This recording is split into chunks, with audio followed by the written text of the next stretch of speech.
How's it going, everybody? This is Jason Ostrowski, and welcome to another episode of the Everything Real Estate Podcast. My very special guest on the podcast today is none other than the number one agent in the entire BHHS network for closed sales for the years of 2021 and 2022. In fact, last year, by herself as an individual agent, she sold 192 units. Her name is Melissa Greer. She is with BHHS Yost and Little Realty in Greensboro, North Carolina. And we have her here today to talk about her business, what drove her success, and what keeps her driving towards being number one. Melissa has been in the business since the mid-1980s. She brings a ton of experience to the podcast today. And anytime that we are lucky enough to have the number one agent out of 50,000 plus sales associates nationwide, we want to make sure to listen very intently. She's super down to earth and easy to talk to. So let's get right into it with Melissa, and we'll pick it up on the other side.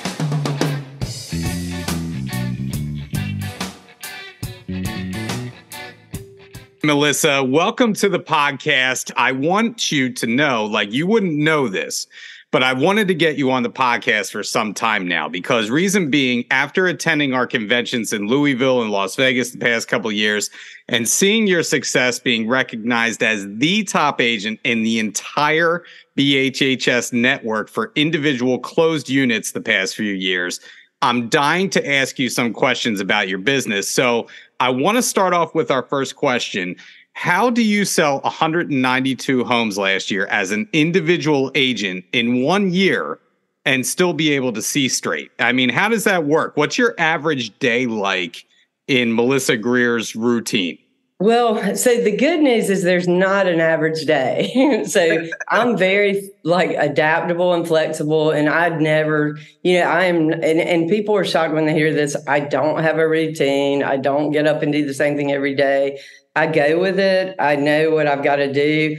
I do show up every day, and I'm a people pleaser. I always tell people that's a great trait to have in a realtor, because it is such a big thing that we're helping you do. But so I have this huge responsibility and care for my clients. And I think that is what drives me. And so if the clients are out there and they're connected with me, I'm going to do everything I can. I surround myself with a great support team who they're good at what I'm not good at, hopefully, but then they align with me with a value system that we care about our clients first. And so that helps a lot. But what I've learned, and you're catching me at a weak time, because every 3 to 4 years, my support team gets burned out, and they usually have this massive walkout. And so I'm right there. Like today, I'm the only one on duty. So that's good. I was up early. I worked late last night, and I thought this is going to be the most fun I have today. Probably. I'm inputting listings. I'm writing up repair requests. And, that's the kind of thing I feel like that people who work with me know. I don't ask you to do something I won't do. Like I moved furniture yesterday to help stage one of my listings. So I want to, now I'm trying to figure out how to not do all that. But I think it's not as much a control thing as I just feel like I have to put a little bit of my energy in everything we do. Yeah, I'm going to sleep when I stop. I don't sleep really well. So that helps. I love what I do, and that helps. And I really do have most of the time. I just am coming off of having probably 4 to 5 support people that are employees that work for me, not Berkshire Hathaway, but actually come on with me. And now I'm rebuilding, because it is the second go round in 3 to 4 years that I see burnout. Fortunately, I'm passionate, and that stays. And so I'll get a new group, and I'm at a crossroads. So who knows? I'm an individual agent, and maybe it's time to think about a team. I'm not sure, but to juggle those units, you have to stay on some really good ADHD medicine. Yeah, there are things, I ask me anything you want. Okay. Well, I'll tell you, follow-up question to that. I mean, you talk about your team getting burnout, and you say you still have that passion. Do you go through the peaks and valleys? Do you get burnout? I mean, taking so much on all the time must be a challenge for you. How do you feel about that? Well, that's a great question. And I think about that a lot. I don't have a whole lot of time to think, but when I do, I think about it. What I try and do is schedule things like I schedule a workout like an appointment. And I try and get away once a month for a couple of days. And, sometimes we've been so busy that when I haven't done that, I find that I'm more productive if I do that. Even if I'm working from somewhere else, if I need to be, I'll do that. And I'm trying to let go a little bit and actually trying to mentor new agents who can at least narrow it down. So I don't really sell anything that I don't see, but the thing is if we can narrow it down, then that helps me too. So I figured out ways to really give myself a little bit. I certainly don't have a lot of free time, but I'm working on it. It's a work in progress, but it really helps that when you feel like that you are the person that's helping someone with the biggest investment they have. My mother was a great realtor, and she always said, this is a service. It's not a sales job. And you know how important our home is to us. This is what you're helping people with. So you have to take it seriously. And so that was beat into me as a young child. So I would say that drives me. And then once you, like I try, like our CEO is my boss, and I want him to be proud of me. So, it's there's some pressure to do a good job for the people I work for too. So. Well, in talking to you for 5 minutes before we started, I can tell right away, number one, you're modest, and, your modesty shines through and your genuineness shines through. And I can tell that right away that I'm sure your clients love that about you. And getting to this point in your career, I would guess, has taken a ton of hard work and perseverance. And so I know it takes a special level of dedication to get to where you are. So you've spent many years now in Chairman Circle Awards levels. Like I went back and researched your career, and your Chairman Circle Gold, and then your Platinum, and then your Diamond. You're a 10-year Legend Award recipient. You're the top agent in Greensboro. The list goes on and on and on. At what point in your career did you think, I figured this real estate thing out, or, I've cracked the code, right? Or do you never feel that way in your position?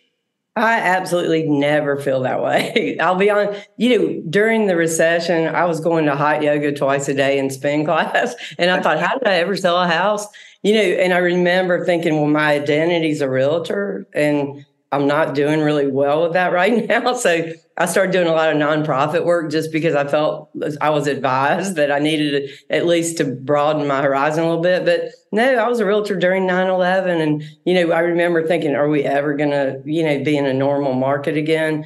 So when you've seen those peaks and valleys, it's hard. I have a saying that people know. I say, just when you think you know it, and just when you think you've got it, something will happen to remind you that you'll make a mistake and you'll get sued for it, or something will happen, or you'll lose a client, or you'll lose a listing when you're competing. And so I never feel like I'm there, and that may be a good reason why I continue to be successful. I always want to try and do it better.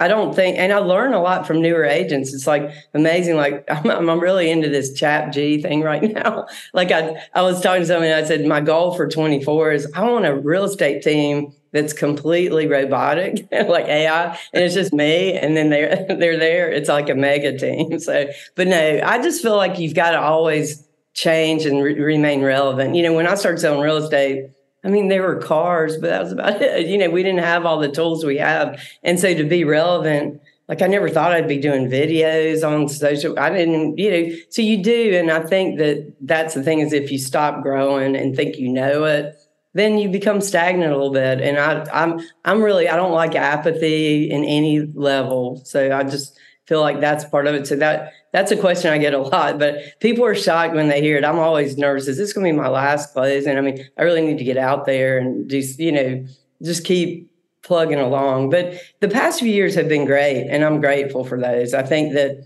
if you're an agent, and you said your mom was, and you are, and your wife, that when you hit a few years like we've all had, if we're out working, it's something you're grateful for, because usually we see more highs and lows than we've seen. So.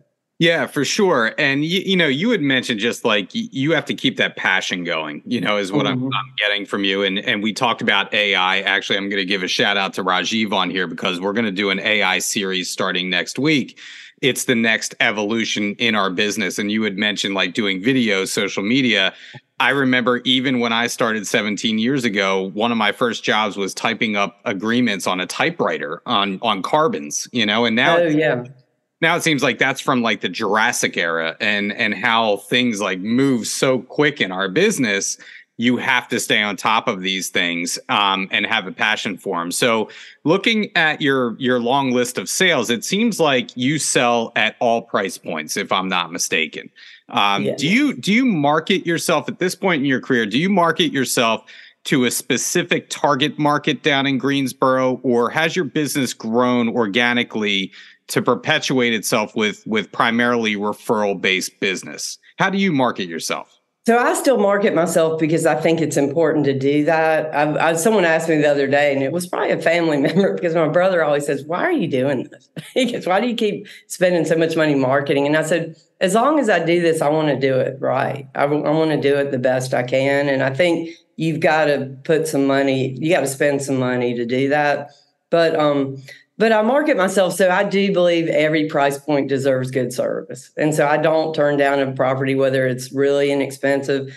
I am certified luxury. I enjoy luxury properties. I find that, I find it's a different level of doing things, and we do it completely different. I do a lot with historic properties, older. I live in an older home, so I love houses. I feel like those houses tell a story, and there's a narrative there.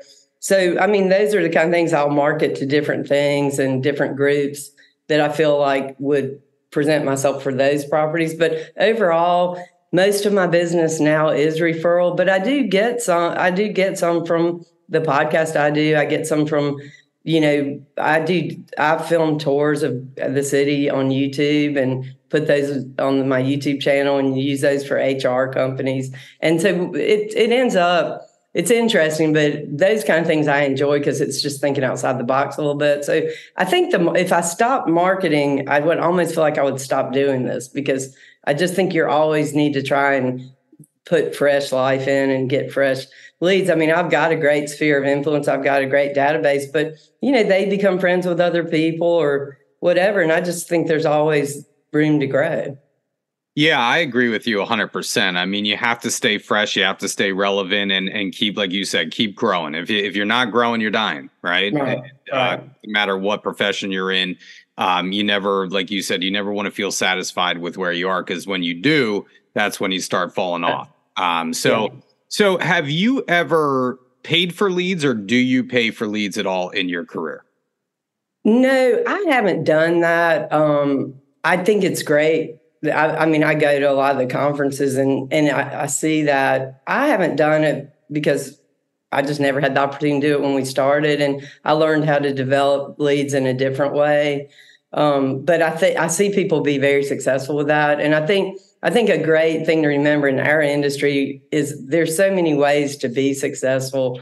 People should find the one that's comfortable for them. Like, I'm not a door knocker. That horrifies me, to think that I would like knock on somebody's door I don't know and say, "Hey, I'm a realtor," or I'd wear a name. I don't do any of that. Like, I stay under the radar if I can, and I did for many years. But it's kind of, those are the kind of things I was never comfortable doing. Now I could do some open houses and that sort of thing, but I just there's things that people do that I could never do. But I tell people, find what you're comfortable doing and embrace it, because then again, you're being authentic and you'll be successful.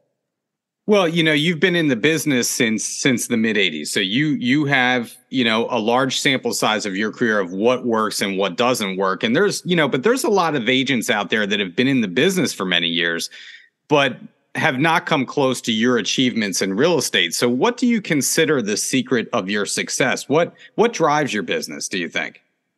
Well, I mean, my first boss was my mother. So, that's you might relate to that, but that's a tough thing, because it's a mixed bag. I mean, I always wanted my mother to be proud of me, and I was only waiting tables. I after I got out of college, my mother had this great. She said, well, that restaurant you're working at, is there anyone close to my age working there? And I said, well, yeah, I think there's a lady who's 40. I think she just got out of prison, but she makes salads for us. And my mother said, do you want to be her? And I said, no, ma'am, I don't want to be her. She goes, well, then you need to come get to work. And she made me get my broker's license when I was like right after my last year of college, when I was still in college. She said, you're not my best test taker and student, so let's get this while you're used to it, which I'm glad, because I could never pass it now. So, I mean, I was sitting there thinking, I think trying to please her started my drive and really wanting her to be proud of me. But then I think it became something a lot bigger, especially after she passed away, because, that became a whole thing where, gosh, she would love this. She would love that I've done this, but she's not here, but hopefully she knows it. But so then you have to find what else is driving me. And it is just always what she taught us is, she said, I don't care if you're a ditch digger, be the best one. And so I just think that I come from as I told you before, I'm the youngest of 5, and my brothers and sisters, I've been chasing them my whole life. They're hugely successful, and they were very intimidating to be the youngest one, because the expectations when I was a child, I never could meet. So now at least I'm kind of competing a little bit. But no, that's been it. It's just trying to do the best I can do and being raised that way. And then I do think that there's a part of being successful that's a little addictive.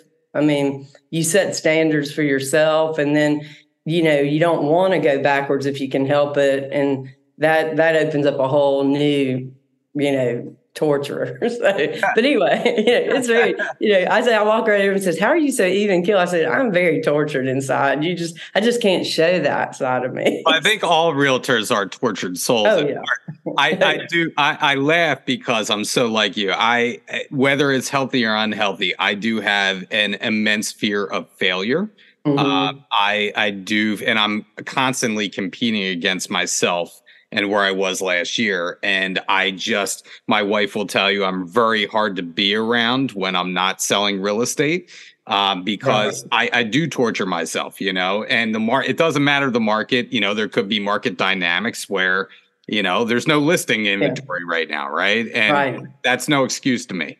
Like, you have to go out and make it work one way or another. Yeah. Go get them. And so I totally agree with you 100%. So you had mentioned that, you got your broker's license. I see also that you are a CRS and a GRI. Mm-hmm. You have your luxury designation. So clearly you've put the time and effort into expanding your knowledge base. So what has that added to your career? What does that mean to you on the education side? Why is that important to you?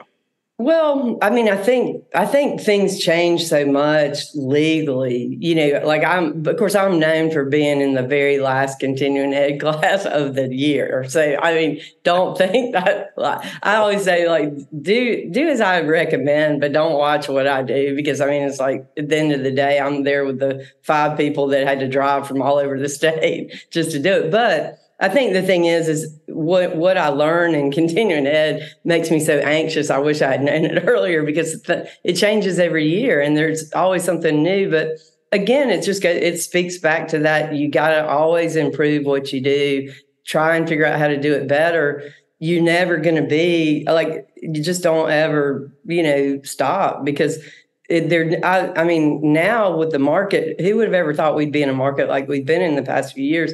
I never imagined it. And the truth is it's exciting. When we were in that market a year or two ago, where you get 30 offers or you'd be competing with that many, and everyone was hating it, I loved it, because I thought, well, this is fun and interesting. And it gives me a new way to figure out how to do things. And I want to, get my clients. I want success for my clients. So what do I need to learn, and how can I negotiate? And the one thing that I did learn early on, which helped more than anything, is playing well with others in this profession is more important than when you were a child. Because if your peers respect you and want to work with you, and you're not adversarial, and you just like to work together and accomplish things, I think that helps you whether times are bad or good, because other agents wanting to work with you, the worst things, you don't want to be the agent where they drive up and cringe when they see your sign and you think, oh, no, I don't want to work with her. So, I mean, it's kind of like, there are all sorts of things like that I think are important when you're educating yourself and when you're continuing to build relationships with other people. So. Well, what do you think, and you mentioned working with other people, what in your mind is the most important attribute an agent needs to become a highly successful agent like yourself? What do you think is the most important thing? Well, I think you've got to build really good relationships with agents, with vendors, with attorneys, with lenders. I'm a relationship person, so that's what drives me too. So I don't want people mad at me, and I have every kind of coach imaginable. Like I have a Tom Ferry coach, I've got a mindfulness coach because I have a hard time relaxing. But I learned something great from her because I had some clients who got really upset with me, and she said, it was right when I came back from the convention. And she said, didn't you just get number one? I said, yeah, but that doesn't look, these people this is bothering me. They're so upset with me and I feel like I failed them. And she said, but you're the number one agent for training. I said, it does. She said, isn't it amazing how that just falls right off of you? But what sticks is this negative person that is being irrational and thinks you're the worst realtor ever. And I said, and it's true, but that to me, if I didn't pay attention to that, I wouldn't be good at what I do because you can't be someone who doesn't care about others. I think for me in residential real estate, I would say. I just think that, there are drivers for everybody and we get into that. But first and foremost, like you said, we're in the service industry and we're out there to bring a level of service to people. And I hear what you're saying when you have a client who is completely irrational. They're irrational. Oh yeah. But it sticks in your craw and you want to do the best job that you can do. You want everybody to be happy, which is an impossibility in our business. Yeah. But I totally understand what you're saying. So, having accomplished all that you've accomplished in your career, what's motivating you at this stage to keep doing what you're doing? And do you want to keep doing what you're doing? You had mentioned maybe, starting a team, right? What do you want to see yourself do from here moving forward? And how long do you want to do it for? Well, I love what I do and I can't imagine not doing something. I don't know what I'm at. Like I told you, I'm at a crossroads. I know this year I'm not making any big changes. I'm just going to keep doing what I'm doing and hopefully build back up a support team because let's lower our expectations for me for this next convention because I've got a quarter coming up where I think it is just me, maybe a couple other people, but we'll see. But no, I think that what I want to do is figure out, I think there's a way to do things in our area that no one's done. So I'm thinking of I've been thinking of doing a team. It's always been an alien concept to me, not because I'm not a team player, because I do have a support team and I'm very close to the agents in my office and agents in my city. So I feel like we all work together anyway. But I do think there are different ways you can do a team, and I'm exploring that, whether it's a bigger area. So not just in my office, but figure out some Berkshire offices with agents that I feel like we all share a value system and we could work together. Or do I want to do a team where I've got someone who does property management, someone who does commercial and all that? So that's what I'm thinking about is I think that my curse is, as much as I'd love to say, oh yeah, I've done it, I just feel like I still need to prove something, maybe just to myself or just do something that's different. And I feel like I won't be happy if I'm not doing something exciting and different. That it's help me, tell me what to do. That's the thing is I start thinking about it, I get all overwhelmed and confused, and I don't think there's anyone who has an answer, and I don't think I have it either. But I feel like sometimes I throw it out to the universe and I say, come back and let's see what happens. And so I do think by next year, I feel like there'll be some kind of team concept that I'll be a part of.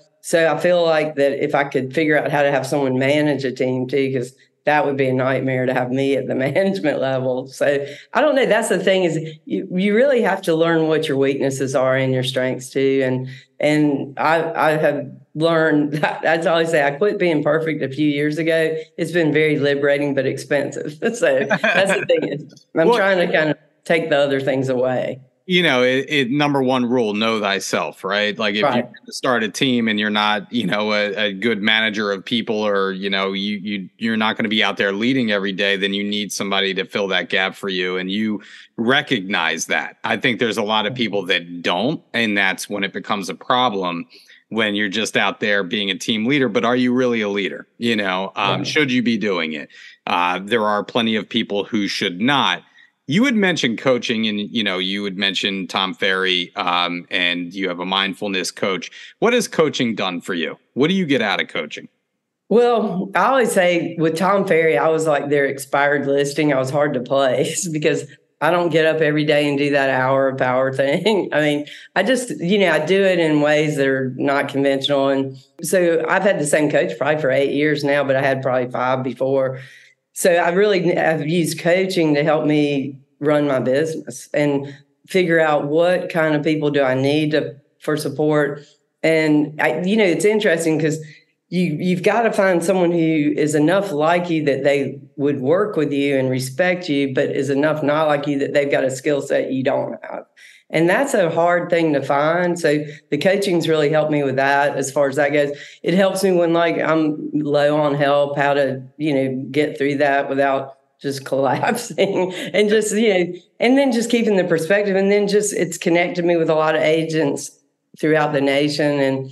And I'm a big Tom Ferry fan. I think his perspective is interesting, and he always seems to be very relevant with what's going on at the time. So, and the energy, that's how you keep your energy level up. So you ask, how do you stay excited? You have to be around other people who are excited and who are consistently doing new things. So that's it. And people say, why do you have a coach? And I said, oh my God, I need one more than anyone because otherwise it just spirals. Like everything is not, I'm not the most organized. I have to train my brain to do it, but just to juggle everything and be able to do it and still, deal with the stress of this profession and, keep it together and then have somewhat of a personal life. You've got to have somebody help you do that. Yeah, absolutely. And so, you're on this, you were generous enough to come on the podcast, and we are meeting for the first time.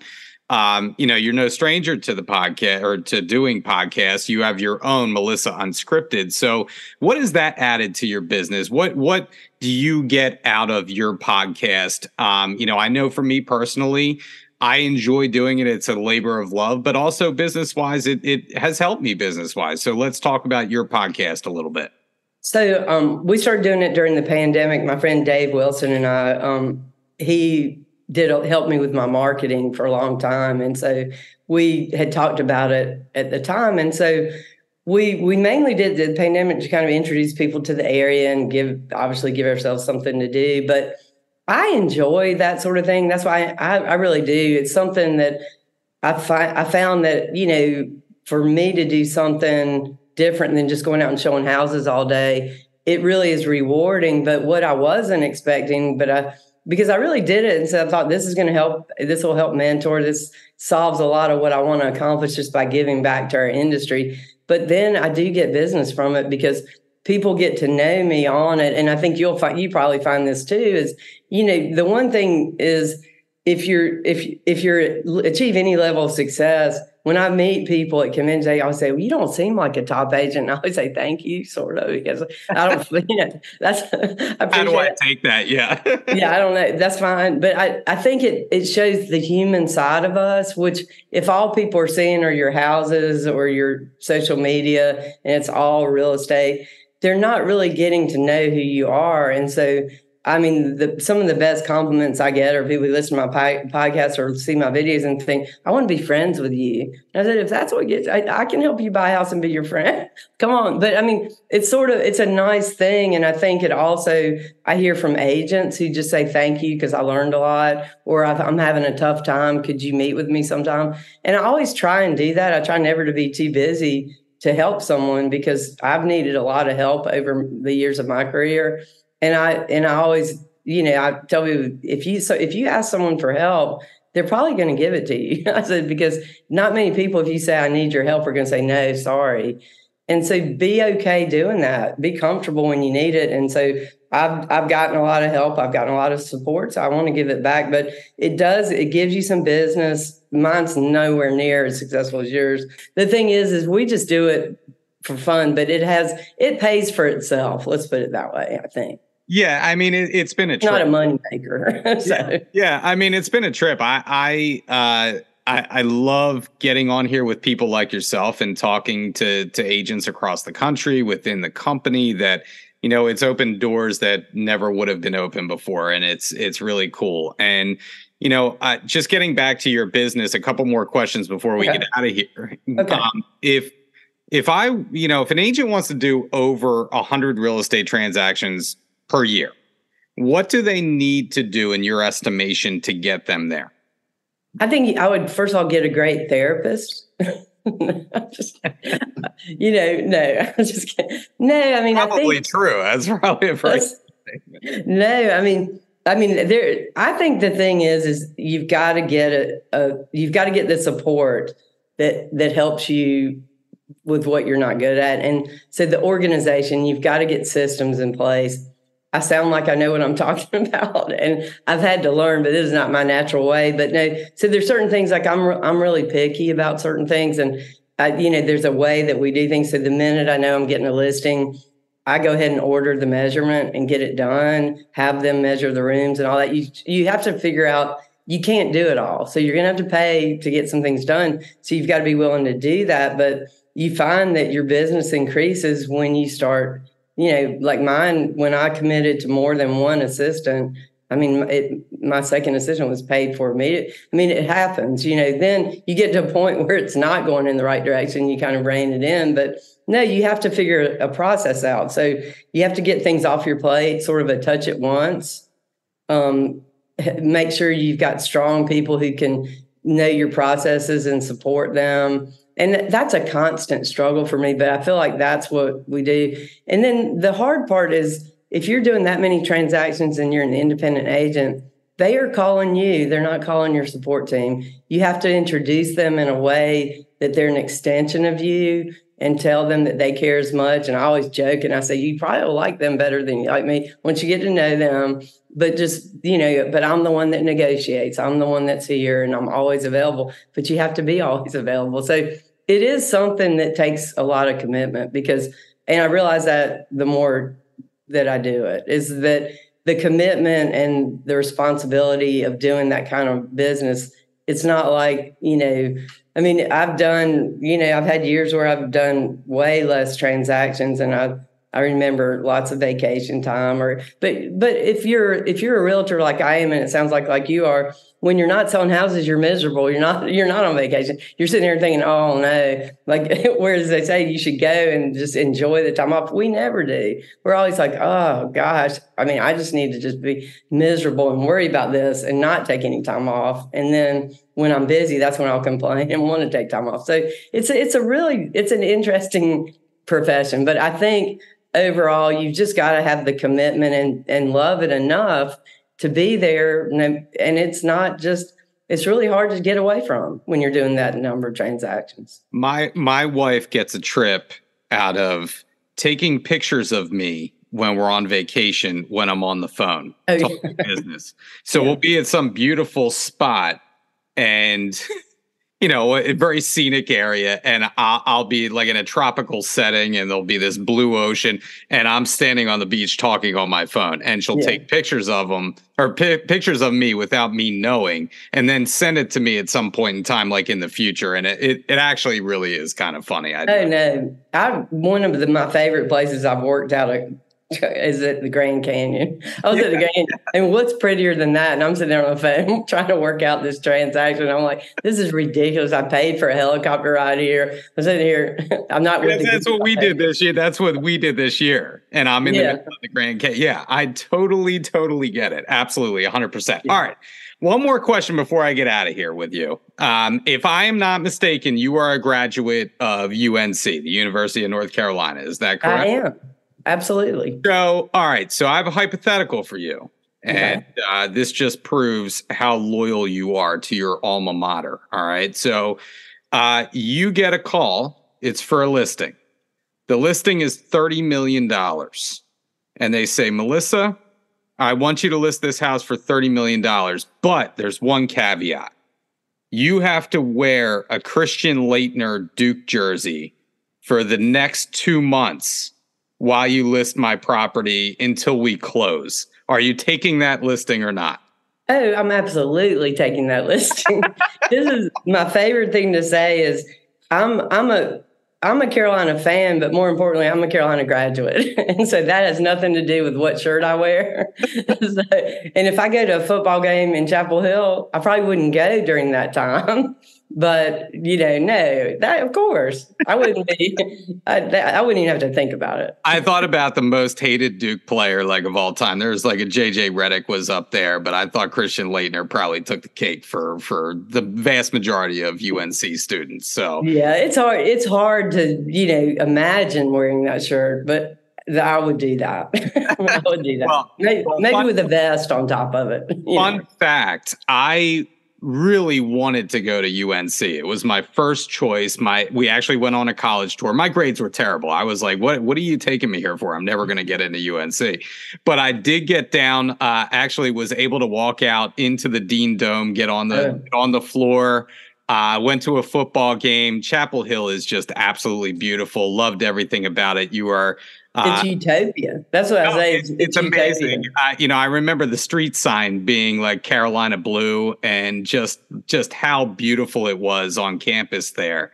So you'll appreciate this, and I know we got to go. When I was there, and since you've already talked about how long I've done this, and when I started, I guess it's okay to say this, but I worked at a place called Pepe's Pizza, and I was a waitress. I was actually the head waitress, believe it or not. And it was right across from where the basketball players lived.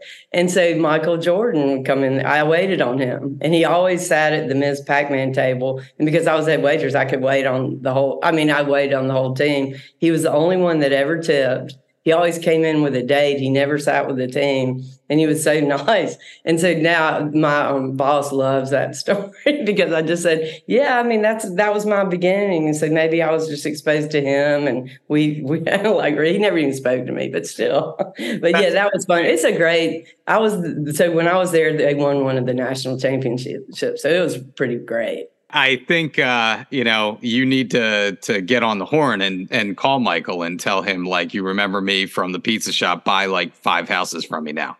I think I might do that. I've never thought of doing that, but that's the best advice I've got. Pizza, Anyway. Okay. Well, no, it's been great. Thank you so much for inviting me to do this. This has been a pleasure. Well, thank you so much for joining us. And before we get out of here, I want to give you a plug. So where can people find you online? Let's just first start with your podcast, and then maybe where they can find you, say, on social media. Oh, that's great. So my podcast is Melissa Unscripted. It's on Apple, Spotify, wherever you find your podcast. Dave usually says this, so I don't know. I feel like I'm floundering a little bit.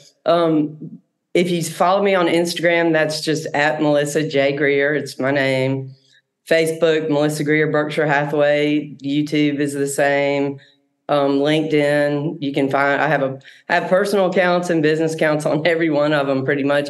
I don't go to my Twitter account because I don't know how it works. But I think I'm on there too. But I wouldn't do that. But no, mainly as we found each other on Instagram, or you found me there. But yeah, I try. That's one way I touch my clients a little bit is I'll comment on things. That's a way you can do it when you can't sleep and you want to touch base with people is look at their social media and comment on it, and they know you're thinking of them. So yeah, but do it for me. I'd love it. And my social media people, they would love it if you followed me. They're really into that. So.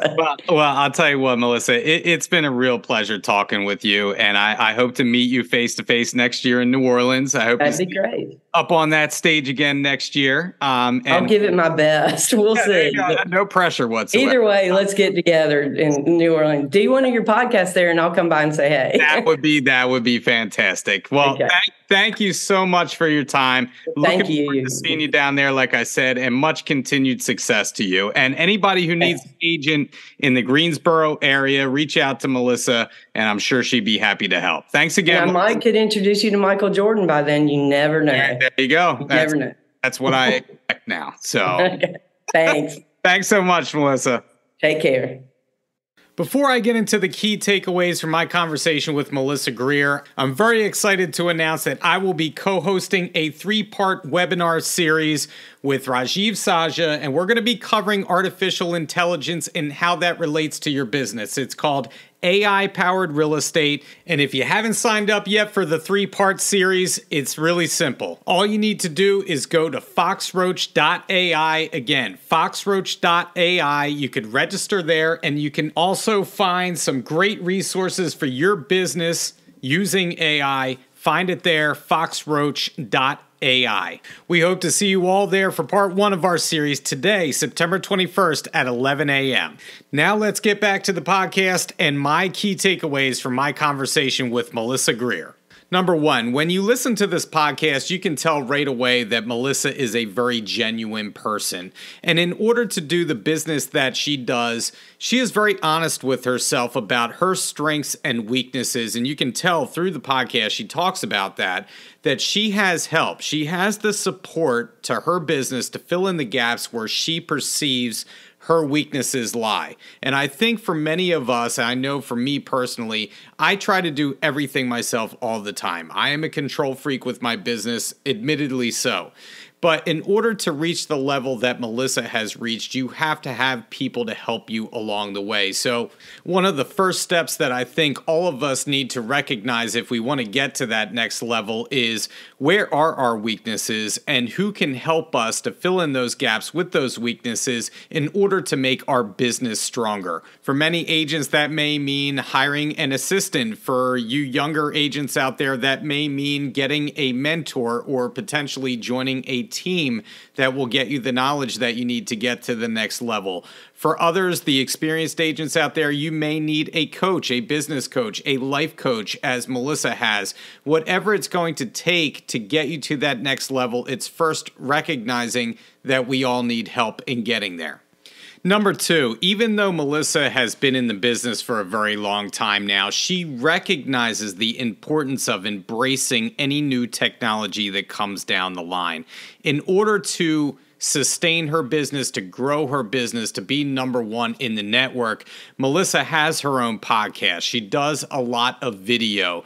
She incorporates the new technology into social media, into different avenues of advertising and marketing. She has a marketing team to help her get to that next level.